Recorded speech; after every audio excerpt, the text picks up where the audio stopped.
स्वागत है आप सभी का हमारे YouTube चैनल करंट समसामयिक बाय टीसी सैनी में। आज 21 मई 2022 और 21 मई 2022 को करंट अफेयर के जितने भी इंपॉर्टेंट क्वेश्चन वो सभी हम इस वीडियो में देखेंगे। इसलिए आप सभी से रिक्वेस्ट है जितना हो सके हमारे चैनल को लाइक करें, शेयर करें और सब्सक्राइब करें। इस वीडियो की PDF फाइल भी आप सभी को उपलब्ध करवाई जाएगी। इस वीडियो के डिस्क्रिप्शन बॉक्स से आप PDF लिंक से PDF फाइल डाउनलोड कर सकते हैं। देखते हैं आज के क्वेश्चन। हाल ही में विश्व मधुमक्खी दिवस कब मनाया गया है? तो हाल ही में विश्व मधुमक्खी दिवस 20 मई को मनाया गया है। अब यह दिन क्यों मनाया जाता है? तो यह दिन एंटोन जानसा के जन्म की याद में मनाया जाता है। एंटोन जानसा मधुमक्खी पालन अग्रणी थे और इन्हीं के जन्म दिवस पर हर साल विश्व मधुमक्खी दिवस मनाया जाता है। विश्व मधुमक्खी दिवस को 2018 से लगातार मनाया जा रहा है और इस वर्ष FAO यानी फूड एंड एग्रीकल्चर ऑर्गेनाइजेशन यानी खाद्य और कृषि संगठन के द्वारा एक वर्चुअल कार्यक्रम आयोजित किया जाएगा। और इस बार विश्व मधुमक्खी दिवस 2022 की थीम क्या है? तो इस बार इसकी थीम है bee engaged celebrating the diversity of bees and beekeeping systems. क्या है? Bee engaged celebrating the diversity of bees and beekeeping systems. और हमारे केंद्रीय कृषि एवं किसान कल्याण मंत्रालय के द्वारा भी गुजरात में एक कार्यक्रम आयोजित किया जाएगा। 20 मई को एक और इम्पोर्टेंट डे मनाया गया, राष्ट्रीय लुप्तप्राय प्रजाति दिवस भी 20 मई को मनाया गया। राष्ट्रीय लुप्तप्राय प्रजाति दिवस को 2006 से मई के तीसरे शुक्रवार को मनाया जा रहा है और इस बार यह 20 मई को मनाया गया। और इस बार राष्ट्रीय लुप्तप्राय प्रजाति दिवस 2022 की थीम क्या है? तो इस बार इसकी थीम है पारिस्थितिकी तंत्र की बहाली के लिए प्रमुख प्रजातियों को पुण्य प्राप्त करना। अब ये मई मंथ में मनाए गए, तो देखते हैं मई मंथ के और भी इंपॉर्टेंट डे। विश्व एड्स वैक्सीन दिवस और अंतर्राष्ट्रीय संग्रहालय दिवस 18 मई को मनाए गए। विश्व दूरसंचार और सूचना समाज दिवस 17 मई को मनाया गया। अंतर्राष्ट्रीय प्रकाश दिवस 16 मई को मनाया गया। अंतर्राष्ट्रीय परिवार दिवस 15 मई को मनाया गया। अंतर्राष्ट्रीय पादप स्वास्थ्य दिवस और अंतर्राष्ट्रीय नर्स दिवस 12 मई को मनाया गया। राष्ट्रीय प्रौद्योगिकी दिवस 11 मई को मनाया गया। विश्व थैलेसीमिया दिवस 8 मई को मनाया गया। और इस बार विश्व थैलेसीमिया दिवस 2022 की थीम क्या थी? तो इस बार इसकी थीम थी be aware share care. Mothers day 8 मई को मनाया गया।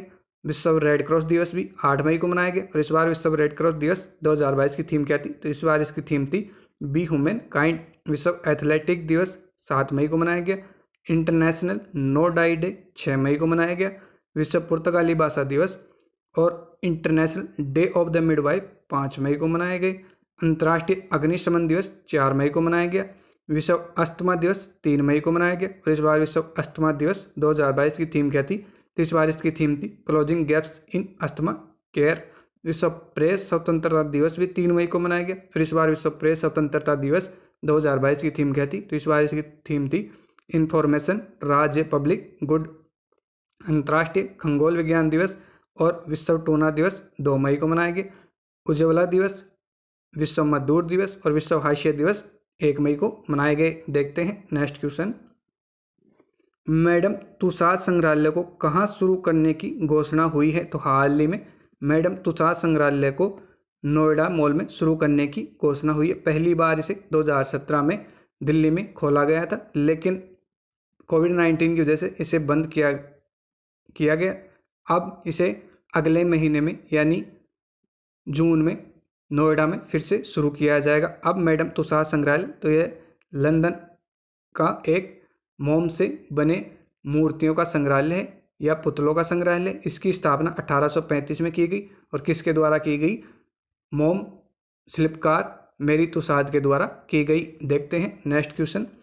S&P ग्लोबल रेटिंग्स ने 2022-23 के लिए भारत के आर्थिक विकास के अनुमान को घटाकर कितने प्रतिशत किया है? तो हाल ही में S&P ग्लोबल रेटिंग्स ने 2022-23 के लिए भारत के आर्थिक विकास के अनुमान को 7.3% कर दिया गया। पहले यह अनुमान 7.8% था, लेकिन इसे अब घटाकर 7.3 कर दिया गया है। और फाइनेंशियल ईयर 2023 के लिए S&P ग्लोबल रेटिंग्स का अनुमान 6.5% है। आप देखते हैं और भी रेटिंग एजेंसियों के द्वारा दी गई रेटिंग्स को। मॉर्गन स्टैनली ने भारत के फाइनेंशियल ईयर 2023 की विकास दर 7.6% रहने का अनुमान लगाया। IMF ने फाइनेंशियल ईयर 2023 के लिए GDP दर 8.2%। वर्ल्ड बैंक द्वारा फाइनेंशियल ईयर 2023 के लिए जीडीपी 8%। एडीबी द्वारा फाइनेंशियल ईयर 2023 में भारत की अर्थव्यवस्था में 7.5% की बढ़ोतरी बताई। फिक्की ने फाइनेंशियल ईयर 2023 के लिए 7.4%। इंडिया रेटिंग्स ने फाइनेंशियल ईयर 2023 के लिए जीडीपी ग्रोथ रेट 7 से 7.2%। आईसीआरए ने फाइनेंशियल ईयर 2023 के लिए 7.2%। अनटैक्ड ने 2022 के लिए भारत की जीडीपी दर 4.6%। ओईसीडी ने फाइनेंशियल ईयर 2023 के लिए जीडीपी दर 8.1% रहने का अनुमान लगाया है। देखते हैं नेक्स्ट क्वेश्चन। भारत का पहला सरकारी ओटीटी मंच किस राज्य सरकार के द्वारा शुरू किया जाएगा? तो हाल ही में केरल सरकार ने घोषणा की कि भारत का पहला सरकारी ओटीटी मंच उसके द्वारा लॉन्च किया जाएगा। राज्य के स्वामित्व वाला यह पहला सरकारी ओटीटी मंच होगा और इसको कब शुरू किया जाएगा? तो इसको शुरू किया जाएगा 1 नवंबर को शुरू किया जाएगा और इस पे 1 जून से रजिस्ट्रेशन शुरू किए जाएंगे और इसका नाम CSPACE यानी CSPACE रखा गया है। अब केरल में किया जाएगा तो केरल की कैपिटल क्या है? तिरुवनंतपुरम। और वर्तमान में केरल के मुख्यमंत्री कौन है? पिनराई विजयन। और गवर्नर यानी राज्यपाल कौन है? आरिफ मोहम्मद खान। अब देखते हैं केरल के बारे में और भी इम्पोर्टेंट फैक्ट। हाल ही में केरल में त्रिशूरपुरम महोत्सव मनाया गया। केरल सरकार ने बीमारी रोकने के लिए साइली ऐप लॉन्च किया। स्किल लोन लॉन्च करने के लिए कैनरा बैंक ने केरल के ASAP के साथ समझौता किया। संतोष ट्रॉफी 2022 केरल ने जीती। कार्बन न्यूट्रल खेती के तरीकों को पेश करने वाला पहला राज्य केरल बना। कालेटम उत्सव केरल में मनाया गया। मातृत्व मृत्यु अनुपात में केरल में सबसे कम मृत्यु अनुपात दर्ज किया गया और केरल इसमें शीर्ष पे रहा। अंतर्राष्ट्रीय फिल्म महोत्सव के 26वें संस्करण का आयोजन तिरुवनंतपुरम में किया। वन उत्पादों को बेचने के लिए नया ब्रांड अदावी ब्रांड शुरू किया गया। व्यापक कारवा पर्यटन नीति केरल सरकार के द्वारा शुरू की गई। SDG सूचकांक में केरल शीर्ष पे रहा। 2023 में पहली विश्व बंदी T20 क्रिकेट चैंपियनशिप का आयोजन केरल में किया जाएगा। ओणम त्यौहार केरल में मनाया जाता है। भारत का पहला वैज्ञानिक पक्षी एटलस केरल को मिला। केरल में अनाईमुंडी सोलर नेशनल पार्क है और साइलेंट वैली नेशनल पार्क है। देखते हैं नेक्स्ट क्वेश्चन। किसे अपनी पुस्तक द हार्डेस्ट प्लेस के लिए विलियम ई कोल्बी पुरस्कार 2022 से सम्मानित किया गया है? तो हाल ही में वेस्ली मॉर्गन को द हार्डेस्ट पैलेस इनकी एक बुक है। इस बुक का पूरा नाम the hardest place the American military adrift in Afghanistan पेंचबेली है और इसी के लिए इन्हें 2022 के विलियम ई कोल्बी पुरस्कार से सम्मानित किया गया है। जैसा कि आप इमेज में देख पा रहे हैं, यह वेस्ले मॉर्गन और इन्हीं को विलियम ई कोल्बी पुरस्कार 2022 से सम्मानित किया गया है। विलियम ई कोल्बी पुरस्कार को 1999 से लगातार दिया जा रहा है। देखते हैं नेक्स्ट क्वेश्चन। महिला विश्व मुक्केबाजी चैंपियनशिप 2022 में गोल्ड जीतकर विश्व चैंपियन कौन बनी है? तो हाल ही में महिला विश्व मुक्केबाजी चैंपियनशिप 2022 में गोल्ड जीतकर विश्व चैंपियन भारत की निखित जरीन बनी है। जैसा कि आप इमेज में देख पा रहे हैं, ये निखित जरीन और ये महिला विश्व मुक्केबाजी चैंपियनशिप 2022 में गोल्ड जीतकर भारत की 5वीं भारतीय महिला बनी है।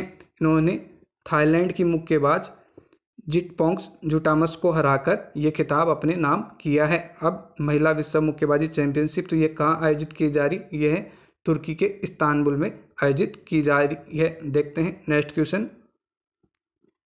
विश्व बैंक ने किस राज्य की श्रेष्ठ जी परियोजना के लिए $350 मिलियन की मंजूरी दी है? तो हाल ही में विश्व बैंक यानी वर्ल्ड बैंक के द्वारा गुजरात की श्रेष्ठ जी परियोजना के लिए $350 मिलियन की मंजूरी दी गई है।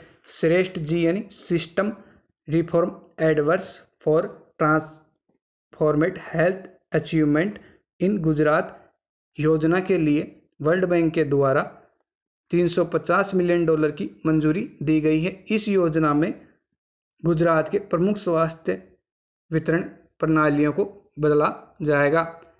यह योजना कुल $500 मिलियन की है, जिसमें से वर्ल्ड बैंक के द्वारा $350 मिलियन दिए जाएंगे। अब वर्ल्ड बैंक के द्वारा दिए जाएंगे तो वर्ल्ड बैंक की स्थापना कब हुई? जुलाई 1944 में और हेडक्वार्टर का है वाशिंगटन डीसी में। और वर्तमान में वर्ल्ड बैंक के अध्यक्ष कौन है? डेविड मालपास अब गुजरात को दिए जाएंगे। तो गुजरात की कैपिटल क्या है? गांधीनगर। और वर्तमान में गुजरात के मुख्यमंत्री कौन है? भूपेंद्र भाई पटेल। और गवर्नर कौन है? आचार्य देवव्रत। अब देखते हैं गुजरात के बारे में और भी इंपॉर्टेंट फैक्ट। भारत के पहले सामुदायिक रेडियो स्टेशन दूधवाड़ी का उद्घाटन गुजरात में किया गया। ब्रिटिश कंपनी द्वारा जेसीबी की फैक्ट्री का उद्घाटन गुजरात में किया गया। गुजरात के दाहोद जिले में 22,000 करोड़ रुपए की विकास परियोजनाओं का उद्घाटन किया गया। Global Ayush investment and innovation summit 2022 का उद्घाटन गांधीनगर में किया गया। भारत के पहले पोर्टेबल सोलर रूफटॉप सिस्टम का गांधीनगर में अनावरण किया गया। प्रधानमंत्री नरेंद्र मोदी जी ने हनुमान जी की 108 फीट ऊंची प्रतिमा का अनावरण गुजरात में किया। नीति आयोग के राज्य ऊर्जा और जलवायु सूचकांक में गुजरात शीर्ष पे रहा। भारत की पहली न्यायगढ़ी गुजरात हाईकोर्ट में लगाई गई। नीति आयोग के निर्यात तैयारी सूचकांक में गुजरात शीर्ष पे रहा। भारत की पहली स्टील रोड का उद्घाटन गुजरात के सूरत में हुआ। गुजरात के शिवराजपुर बीच को ब्लू फ्लैग सर्टिफिकेट मिला। गुजरात के बालिया गेहूं को जीआई टैग दिया गया। गुजरात हाईकोर्ट यूट्यूब पर लाइव कार्रवाई प्रसारित करने वाला भारत का पहला राज्य बना। सबसे बड़ा जिंक स्मेल्टर प्रोजेक्ट गुजरात में शुरू किया गया। विश्व का सबसे बड़ा रोपवे गिरनार रोपवे गुजरात में स्थित है।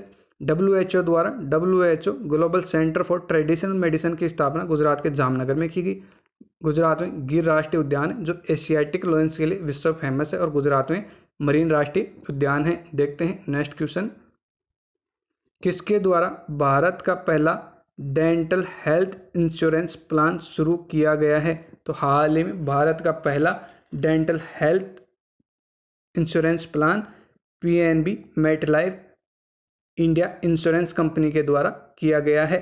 यह भारत में पहली बीमा योजना है जो निश्चित लाभ वाले आउट पेशेंट खर्चों को कवर करती है और समग्र दंत स्वास्थ्य को संबंधित लागतों के साथ वित्तीय सहायता प्रदान करती है। अब PNB MetLife India insurance company द्वारा किया गया है। तो PNB मेटलाइफ की स्थापना कब हुई? 2001 में। और हेडक्वार्टर का है मुंबई में। वर्तमान में PNB मेटलाइफ के अध्यक्ष कौन है? किशोर पोनावालू। और MD एंड CEO कौन है? आशीष कुमार श्रीवास्तव। देखते हैं नेक्स्ट क्वेश्चन। भारती एयरटेल के नए MD एंड CEO किसे नियुक्त किया गया है? तो हाल ही में भारती एयरटेल के नए MD एंड CEO के रूप में गोपाल विट्ठल को नियुक्त किया गया है। जैसा कि आप इमेज में देख पा रहे हैं गोपाल विट्ठल, और इन्हीं को भारती एयरटेल के नए MD एंड CEO के रूप में नियुक्त किया गया है। इन्होंने यह दूसरे कार्यकाल के लिए नियुक्त किया गया है। अब भारती एयरटेल का किया गया है। तो भारती एयरटेल की स्थापना कब हुई? 7 जुलाई 1995 को। और इसके फाउंडर कौन थे? सुनील भारती। मित्तल आबाद CEO की हो रही है। तो देख लेते हैं वर्तमान सुर्खियों में रहने वाले और भी MD एंड CEO को। लार्सन एंड टुब्रो के MD and CEO SN Subrahmanyam नियुक्त किए गए। REC लिमिटेड के CEO विवेक कुमार देवागन नियुक्त किए गए। एयर इंडिया के CEO कैपबेल विल्सन को नियुक्त किया गया। जियो सावन के CEO सैस मल्होत्रा। अमेजन के ND जैसी। Future Generali India Life Insurance के MD एंड CEO ब्रूस डी ब्रोइज। आदित्य बिरला कैपिटल के विशाखा मूले। P&G इंडिया के CEO LV वेदनाथन। भारतीय विज्ञापन मानक परिषद के CEO मनीषा कपूर। फेडेक्स के CEO राज सुब्रमण्यम। TCS बोर्ड के नए MD and CEO Rajesh Gopinathan. Maruti Suzuki के CEO हिसांशी टेकुची। देखते हैं नेक्स्ट क्वेश्चन।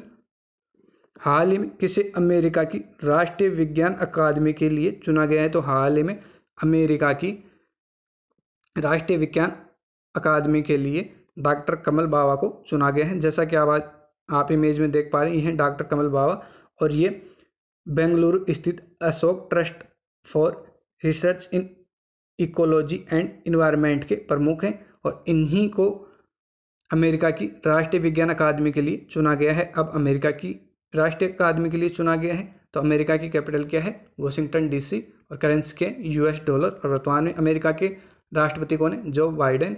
और उपराष्ट्रपति कौन है? कमला हैरिस। अब देखते हैं अमेरिका के बारे में और भी इंपॉर्टेंट फैक्ट। दूसरे कोविड शिखर सम्मेलन की अध्यक्षता अमेरिका ने की। ग्लोबल क्रिप्टो एडॉप्शन इंडेक्स में अमेरिका शीर्ष पे रहा। अमेरिका ने भारत को अपनी वार्षिक प्रायोरिटी वॉच लिस्ट में शामिल किया। सिप्री रिपोर्ट के अनुसार वैश्विक सैन्य खर्चे में अमेरिका शीर्ष पे रहा। विनाशकारी उपग्रह पर प्रतिबंध लगाने वाला दुनिया का पहला देश अमेरिका बना। भारत और अमेरिका ने शिक्षा और कौशल विकास कार्य समूह स्थापित करने की घोषणा की। सिप्री की रिपोर्ट के अनुसार 2017 से 21 के बीच हथियारों का सबसे बड़ा निर्यातक देश अमेरिका बना। रूस से तेल, गैस और कोयले की आयात पर अमेरिका द्वारा प्रतिबंध लगाया गया। आईपी इंडेक्स में अमेरिका शीर्ष पे रहा। दुनिया का सबसे बड़ा कच्चे तेल का उत्पादक देश अमेरिका बना। प्लास्टिक कचरे के उत्पादन में अमेरिका शीर्ष पर है और ई कचरे के उत्पादन में सबसे शीर्ष पर चीन है। अमेरिका सुप्रीम कोर्ट की पहली महिला ऐश्वर्य जज केतनची ब्राउन जैक्सन को बनाया गया। अमेरिका और भारत के बीच में युद्ध अभ्यास आयोजित किए जाते हैं। वज्र प्रहार, कोप इंडिया, टाइगर ट्रंप और एक का नाम ही युद्ध अभ्यास है। अमेरिका और भारत ने हाइड्रोजन और जैव ईंधन पर टास्क फोर्स का गठन करने की घोषणा की। रेडियोथोन हाइपरसोनिक हथियार का सफलतापूर्वक परीक्षण अमेरिका के द्वारा किया गया। दुनिया के सबसे बड़े स्टार्टअप इकोसिस्टम में अमेरिका शीर्ष पे रहा। देखते हैं नेक्स्ट क्वेश्चन। कौन सा देश जर्मनी को पछाड़कर चौथा सबसे बड़ा वाहन बाजार बना है? तो हाल ही में अपना देश भारत जर्मनी को पीछे छोड़कर चौथा सबसे बड़ा वाहन बाजार बना है। हाल ही में ऑर्गेनाइजेशन इंटरनेशनल डैश कंस्ट्रक्शन डी ऑटोमोबाइल्स की एक रिपोर्ट जारी की और इस रिपोर्ट के अनुसार अपना देश भारत चौथे स्थान पर सबसे बड़ा वाहन बाजार बन गया है। अब भारत चौथे स्थान पे है तो पहले स्थान पे कौन है? पहले स्थान पे चीन है, दूसरे स्थान पे अमेरिका है, तीसरे स्थान पे जापान है और चौथे स्थान पे अपना देश भारत है और अब पांचवें स्थान पे चला गया है जर्मनी। देखते हैं नेक्स्ट क्वेश्चन। किस देश के द्वारा 15वें विश्व वानिकी कांग्रेस की मेजबानी की गई है? तो हाल ही में 15वें विश्व वानिकी कांग्रेस की मेजबानी दक्षिण कोरिया के द्वारा की गई है। अब दक्षिण कोरिया के द्वारा की गई है तो दक्षिण कोरिया की कैपिटल क्या है? सियोल। और करेंसी क्या है? दक्षिण कोरियाई वॉन। और दक्षिण कोरिया की वर्तमान में राष्ट्रपति कौन है? यूं सुक योल। देखते हैं नेक्स्ट क्वेश्चन। हाल ही में इंडिगो के नए सीईओ के रूप में किसे नियुक्त किया गया है? तो हाल ही में इंडिगो के नए सीईओ के रूप में पीटर एल्बर्ट्स को नियुक्त किया गया है। जैसा कि आप इमेज में देख पा रही हैं पीटर एल्बर्ट्स, और इन्हीं को इंडिगो के नए सीईओ के रूप में नियुक्त किया गया। इंडिगो यानी इंटर ग्लोब एविएशन लिमिटेड के सीईओ के रूप में पीटर एल्बर्ट्स को नियुक्त किया गया है। अब इंडिगो के सीईओ के रूप में नियुक्त किया है तो इंडिगो की स्थापना कब हुई? 2006 में। और इसका हेडक्वार्टर कहाँ है? गुरुग्राम में। और गुरुग्राम कहाँ है? हरियाणा में। और वर्तमान में इंडिगो के एमडी कौन है? राहुल भाटिया। देखते हैं नेक्स्ट क्वेश्चन। क्वाड शिखर सम्मेलन का चौथा संस्करण कहाँ आयोजित किया जाएगा? तो क्वाड शिखर सम्मेलन का चौथा संस्करण जापान की राजधानी टोक्यो में आयोजित किया जाएगा। अब क्वाड, तो क्वाड में 4 देश शामिल हैं, अमेरिका, भारत, ऑस्ट्रेलिया और जापान। और इसकी स्थापना कब की? इसकी स्थापना हुई 2007 में और इसका चौथा संस्करण अब आयोजित किया जाएगा टोक्यो में। देखते हैं नेक्स्ट क्वेश्चन। किस राज्य के मुख्यमंत्री ने जनता की शिकायतों के निवारण के लिए लोक मिलनी शुरू की है? तो हाल में पंजाब के मुख्यमंत्री भगवंत मान के द्वारा जनता की शिकायतों के निवारण के लिए लोक मिलनी शुरू की गई है। यह अपनी तरह का पहला जनसंपर्क है जो जनता की शिकायतों को सीधे तौर पर निवारण के लिए शुरू किया गया है। अब पंजाब के द्वारा शुरू किया गया है तो पंजाब की कैपिटल क्या है? चंडीगढ़। और वर्तमान में पंजाब के मुख्यमंत्री कौन है? भगवंत मान। और राज्यपाल कौन है? बनवारी लाल पुरोहित। आज के लिए इस वीडियो में इतना ही। धन्यवाद।